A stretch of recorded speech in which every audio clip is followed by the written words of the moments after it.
Hello everyone, I'm Andrea Comi, editor at Bursa newspaper, and today I have the pleasure of welcoming Mr. Matej Rigelnik, member of the board of nominees at Fondul Proprietatea, CEO of the Slovenian investment company Equinox, and one of the fund's largest investors, who will explain why he started investing in the Fondul Proprietatea and share his perspective on the fund's current situation. Hello, Matej. Thank you for accepting our invitation. Hi, Andrei. Thank you so much for having me. Matej, you have been investing in Fondul Proprietatea for several years through the Slovenian investment company Equinox. What attracted you and your partners to this fund in the first place? We have known Fondul Proprietatea for many years. In fact, our first awareness of the fund goes back to the period when Mark Mobius and Franklin Templeton became involved in Fondul Proprietatea. At that time, FP was widely regarded as one of the most fascinating stories in post-communist Eastern Europe. It was a unique business model of denationalization assets in Eastern Europe. It was not just another investment fund, it was a mechanism created to compensate Romanian citizens for property which was confiscated during the communist era, which was a substantially different business model than we pursued in Slovenia, and which gradually evolved into a large listed investment vehicle holding some of the country's most strategic assets. So we know Fondul Proprietatea for quite a long time. For many investors on emerging Europe, it became something of a landmark case. It is a very unique business model how you handle the denationalization assets in Romania, because it represented the broader transformation of former communist economies, the transition from opaque state ownership to modern capital markets, better governance, and unlocking the value in assets that had long been underappreciated. And that's why the unique historical context was one of the things that initially attracted us. So we knew Fondul for a very long time. Fondul Proprietatea combined an extraordinary origin story with portfolio of high-quality strategic assets and companies. But at the end, what made the opportunity truly compelling for us was the combination of three factors: valuable underlying assets, a very large and diverse shareholder base, and of course a persistent discount to intrinsic value that could potentially be narrowed through better governance and active ownership. So these are the main reasons, economical reasons. For us at Equinox, the investment thesis was actually quite simple. When governance improves, value will follow, or value follows. We believed and still believe that with the right management, discipline, and continued pressure for transparency and efficiency in the portfolio companies, Fondul Proprietatea could become one of the best governed investment funds vehicles in the region. And this transformation would ultimately be reflected in shareholder value. So this is in brief our investment thesis in Fondul Proprietatea. Okay. Many investors see the general shareholders meetings of September and November 2025 as a turning point for the fund's governance. What were the most important changes adapted at that time? So September was the moment when shareholders reminded everyone who truly owns Fondul Proprietatea. For many years, the fund had functioned with a certain inertia. Governance structures existed, but the balance of power did not always fully reflect the will of the shareholder base. What happened in September changed this dynamic. For the first time in many years, there was a very clear signal that governance matters. Retail investors, who are the backbone of FP shareholder base, being the majority owner of the fund, mobilized and showed that the fund is not controlled by a small power group of informal networks or caste. It belongs to its shareholders. Equinox played an active role in that moment, because we believed it was essential that shareholders understand what was at stake. So we supported and financed an information campaign directed at retail shareholders.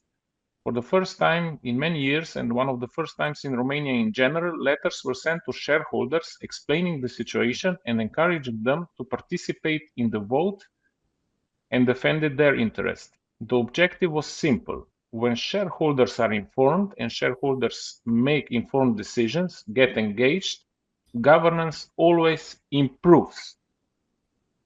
But to understand the broader context that led to this moment, I have to still explain and elaborate why this happened.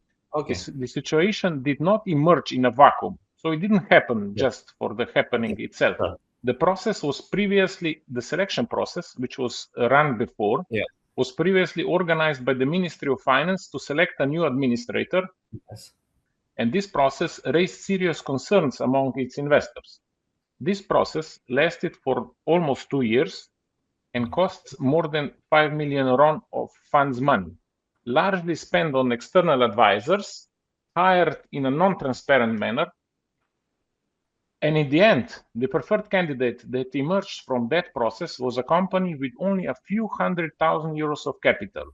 Okay. If I try to rephrase it, in other words, the authorities spent significantly more money on the selection process itself than the capital of the administrator they were proposing.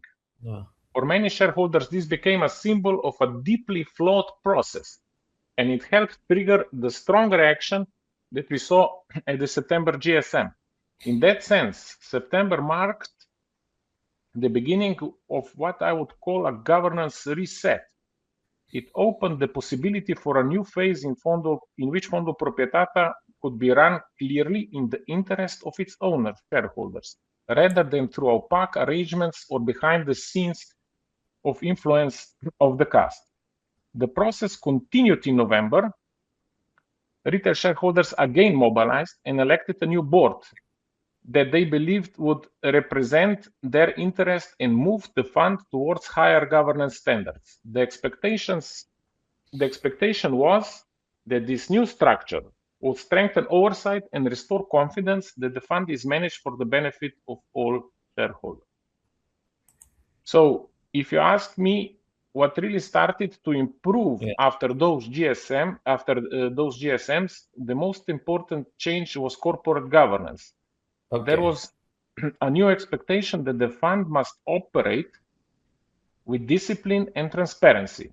The board became a more active and more questioning and more focused on protecting shareholder value. Retail investors also felt their voice finally mattered. And that is crucial because in Fondul Proprietatea, retail shareholders, as we already mentioned, are not a marginal group. They are the backbone of the shareholder base. Yes. For the first time in a long while, there was a sense that the fund could move closer to modern corporate governance standards. And in capital markets, culture matters as much as structure. Once shareholders rediscover their voice, it becomes much harder for governance to drift away from their interests. Okay, but only a few months later, the situation changed dramatically because what happened at what do you think happened between the end of 2025 and the February 2026 general shareholders meeting that led to this, let's say, shift in the balance of power that we saw last month?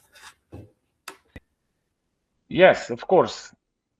The structures who led Fondul Proprietatea before realized that this transparency initiative and this new governance initiative, of course, will lead to some consequences. And by consequences, I mean that, we try to show and elaborate on the true value of the assets which are owned by Fondul Proprietatea, especially the CNAB Airport, the Constanța Port, and Salrom. And when we started this initiative, of course, abruptly, the buying of shares of Fondul Proprietatea started by now the second largest shareholder. So I would say this was the tipping point. This was the tipping point why the state and the parallel state got involved. Okay, so after the February 2026 general shareholders meeting, the February 2026 general shareholders meeting reshaped the balance of power in the fund after the Romanian state, as you said, aligned its voice with the Lion Capital. So how do you interpret this alliance? I have to correct you, Andrei. I think that there is a dispute about the name of Lion Capital. So for me, it's still SIF1 because I read the news about them and they have a lawsuit against this. I don't know, to be honest, why they decided to go down this path. But in doing so, they broke the trust, which were laid from shareholders to the board, and the decisions altered the dynamics of the governance within the fund. What had started as a reset toward a greater transparency and shareholder representation suddenly became a struggle over control and influence, And that's why for many investors, this was deeply disappointing. It represented a betrayal of the mandate given by the retail shareholders. And in capital markets, when the board, which was elected to represent shareholders, in some point also sides with interests that those same shareholders opposed, the governance equilibrium inevitably changes. And that's what essentially happened. Okay, but that vote, the vote from the the February 2026 general shareholders meeting led to the revocation of 2 members of the board of nominees appointed by the retail shareholders and the appointment of 2 new members from the state. What do you think are the implications of this change? I mean, if you take a look, and I analyze this situation very in depth, right? Okay. So that's why we also elaborated how it came to the let's call it the revolution of September 2025, is because the state, through the influence on the board of nominees, insisted on a process which led to a very unfavorable outcome for the shareholders. The share price dropped substantially. The discount to net asset value was one of the highest in the history of Fondul Proprietatea. Okay. And these are all the reasons why shareholders stood up and decided to vote other ways. And of course, if the same player in the form of Ministry of Finance and now including the alliance with SIF1 comes again, probably shareholders are afraid that decisions which are going to be taken by the board and the shareholders meeting are not going to be optimal for all shareholders and are maybe taking into account only certain shareholders and certain interests within Fondul Proprietatea. So this is the main point, I would say. Okay, so do you think that this is the message that the market is sending through this reaction to the share? Of course. Fondul Proprietatea shares experienced one of the largest drops in the recent history, or even I would say in the history of since the fund was listed. So it's a clear signal. People do not want this, shareholders do not want this, and shareholders are afraid of what the state in the coalition with the coalition of SIF1 is going to do with the fund. Are they going to manage on behalf of all shareholders, or are they going to manage and govern the structure of FP only in the interest of certain groups? Okay, so let's put it clear. Looking at all these developments, the voting alliance, the transition that shifted voting power, and the fall in the share price, who do you believe bears responsibility for the current situation? So if I may, let me a bit elaborate. I looked at, since we entered Romania, I studied Romanian history, quite in depth. I mean, to the extent I could, of course, in the short time frame. But I was told and I read that in Romanian history, there is a famous episode called the Monstrous Coalition. In the 19th century, political forces that formerly had nothing in common, radicals and conservatives, united for one purpose: to remove Prince Alexandru Ioan Cuza, a ruler who was implementing reforms that were broadly beneficial for the country.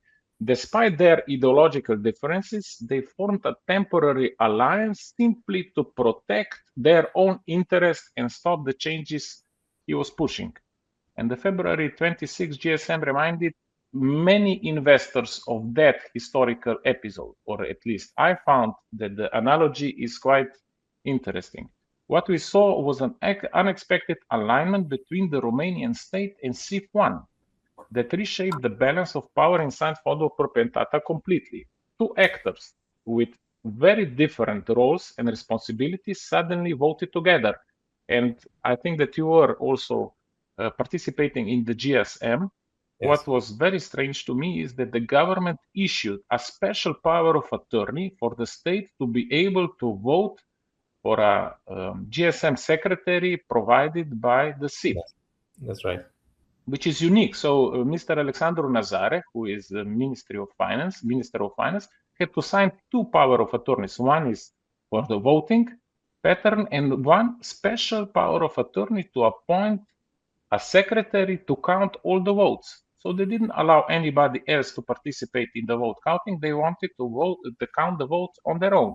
So this clearly shows the alignment between SIF and the state. From my perspective, this created the perception of a similar monstrous coalition, a convergence of interests between the state and a so-called institutional investor against the broader base of shareholders who had mobilized only a few months earlier to improve governance. Yes. And the irony is striking. Fondul Proprietatea was originally created to compensate Romanian citizens for property confiscated by the state during the communist era. Yet in this vote, the state or the state's position effectively weakened the influence of those very citizens who today hold the shares in the fund. But there is an important lesson here. Retail investors still hold the real power in this fund. Yes. The shareholder base of FEPE is large and diverse and ultimately decisive.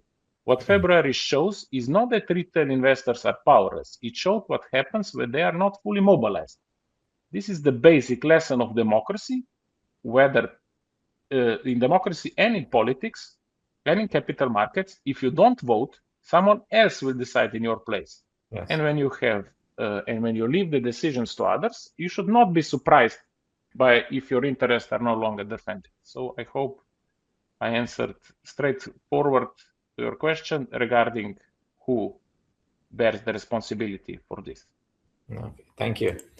Alliant Capital also submitted a proposal for removal from the board of for your removal from the board of nominees at the next general shareholders meeting, and more recently, even from the position of the chairman of the board.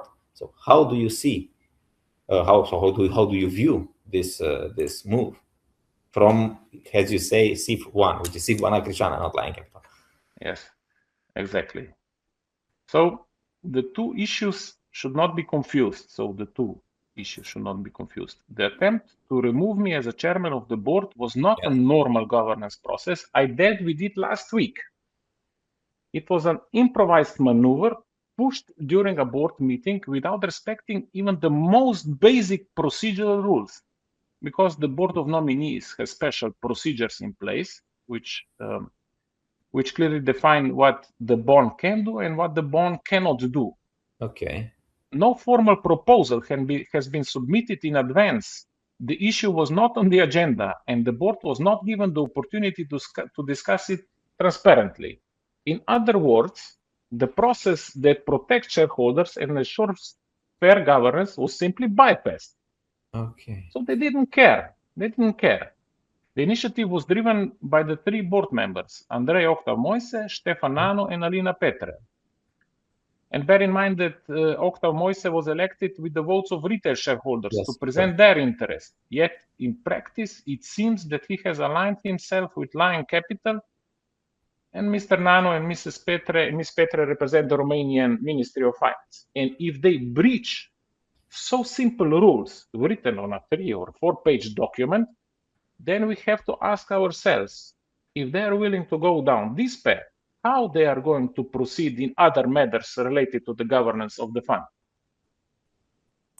So together, they attempted to impose a change in the leadership of the board without following any kind of rules that govern this decision, and which is for sure, it might be a short-term problem, but I see it as a more long-term problem, because if they are going to continue doing this in the new selection process, in the other decisions they are going to take, this is going to harm the fund quite certainly.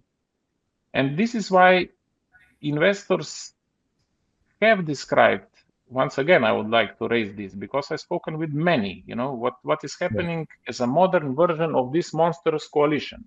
The alignment between the state and SIF1 executed through their representatives inside the board. And we challenge this process, of course. I send more than 15 emails clarifying the legal positions, but they just don't care. They just don't care. And now we are coming to the proposal submitted by SIF1 to revoke me as a board of nominees at the next general shareholder meeting. And this is a different matter. That decision does not belong to a small group inside the boardroom. It belongs to shareholders. And there is one fact which is crucial. Retail shareholders hold the decisive power in Fondul Proprietatea, and they represent the largest part of the shareholder base. So the real question is very simple. Will the future of the fund be decided by a small coalition of powerful actors, or by the investors who actually own it? And the answer will not be given in the boardroom, but it will be given in the vote of the shareholders. Yes. Okay. So looking ahead, what do you believe is at stake for Fondul Proprietatea now? And most importantly, what message would you send today to the numerous retail shareholders who are invested in the fund? What is at stake is much bigger than a board seat or a single vote. This is at the end irrelevant. Even, of course, every board has the right to choose their own chairman and to revoke people and so on and so forth. So this is just a matter of process. It's not a matter of personality or person. What is at stake is the direction of Fondul Proprietatea itself. I heard a lot of stories in the market. Is Fondul Proprietatea going to become SIF6? Yeah. For many years, FEPE has been one of the most important success stories of the Romanian capital market. A fund created to compensate for communist wrongdoings, holding strategic assets, and gradually becoming a symbol of modern corporate governance in the region. I explained you the story how we got to know Fondul Proprietatea and its history and so on and so forth. And that reputation was built slowly through transparency, discipline, and especially respect for shareholders. And the question today is whether that model will continue or whether the fund will drift back towards a system where influence matters more than governance and where decisions are shaped by temporary alliances rather than by interest of shareholders. That's why the moment we are living through is so important. Fondul Proprietatea ultimately belongs to its shareholders and above all to retail investors who represent the largest part of the ownership of the fund. They are not spectators in this story, they are the protagonists. And my message is very clear. Do not underestimate your power. Markets move, boards change, alliances appear and disappear, but ownership of the fund remains in your hands, in the hands of retail shareholders. The future of FEPE will not be decided in private conversations or behind closed doors. It will be, at the end, decided by shareholders who show up and vote. So this is not only a governance moment, it's also a moment of responsibility. Shareholders have to take responsibility. And if you believe that Fondul Proprietatea should remain a fund governed by transparency, accountability, and respect for shareholders, then your voice matters. And the way your voice is heard is very simple. Participate, vote, and decide the future of the fund for yourselves. Because in the end, the strength of any capital market is measured only by one thing, whether the owner truly exercises their rights, and how is the moment for owners of Fondul Proprietatea, and now is the moment for owners of Fondul Proprietatea to do exactly that. So it depends on the vote. Okay, so these were all my questions. Thank you again, Matej, for accepting our invitation, and I wish you success in your work at Fondul Proprietatea. Thank you so much, Andrei. Take care. Okay. Thank you, everyone who joined us, and we hope to see you again soon. Have a nice day. Bye. Bye.